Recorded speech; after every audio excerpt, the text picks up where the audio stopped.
What is happening in a culture when a simple instruction uttered by a professor can galvanize a generation of young men and convert that professor into someone capable of filling auditoriums?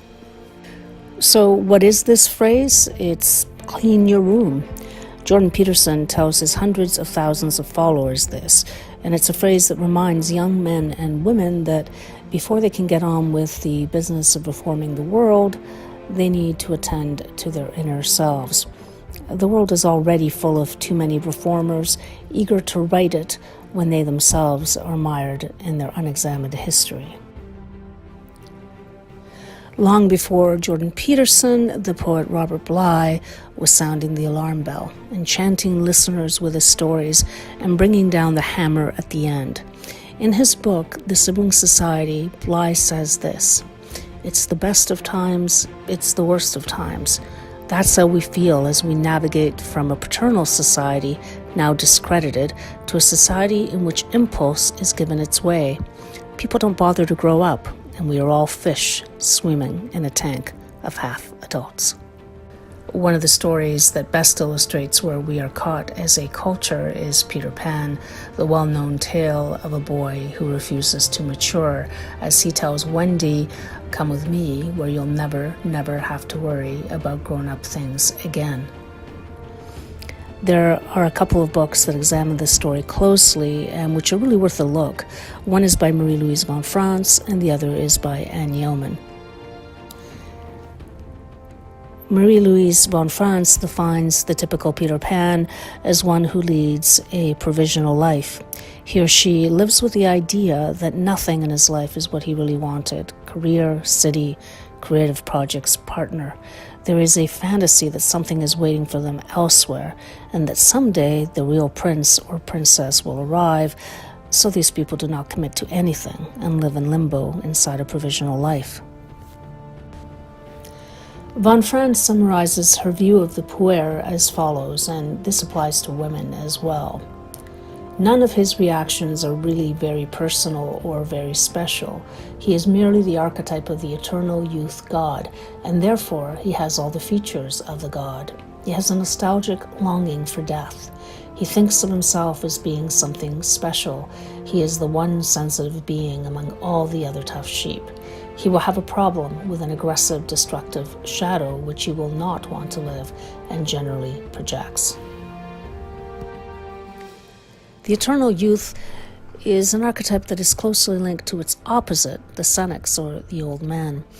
We see this archetype embodied on the page and on the screen: Dumbledore in the Harry Potter series, Gandalf in The Lord of the Rings, and in more ancient stories yet, Tiresias, the blind seer who appears in Homer and in the Greek myths.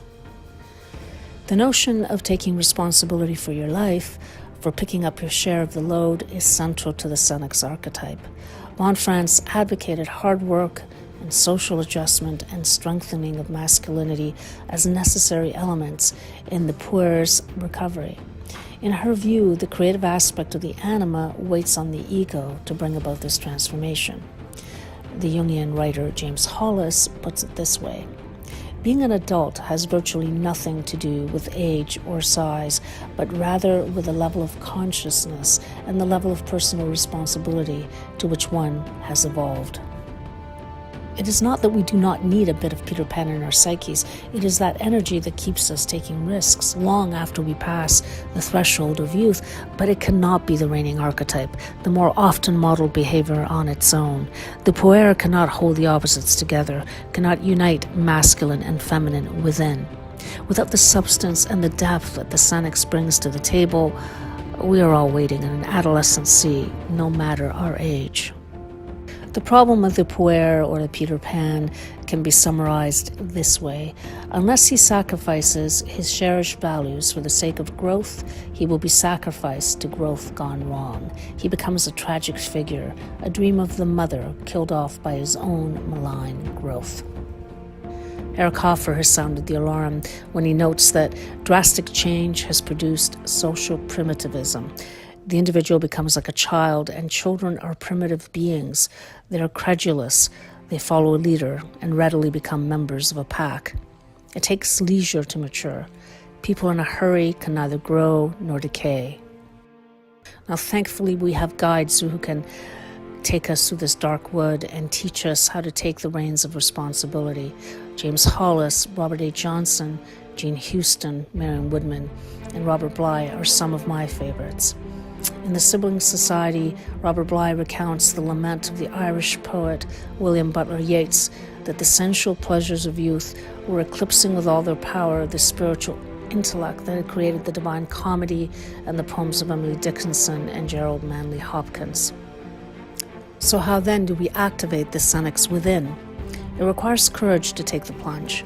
The Spanish poet Antonio Machado put it best.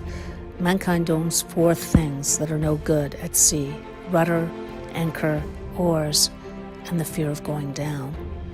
It is that fear that keeps us from making the journey, but once the first step is taken, the world ceases to be flat and one-sided.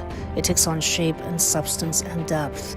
We make hard choices despite all the options open to us and pick up our share of the burden so that all can profit with our help.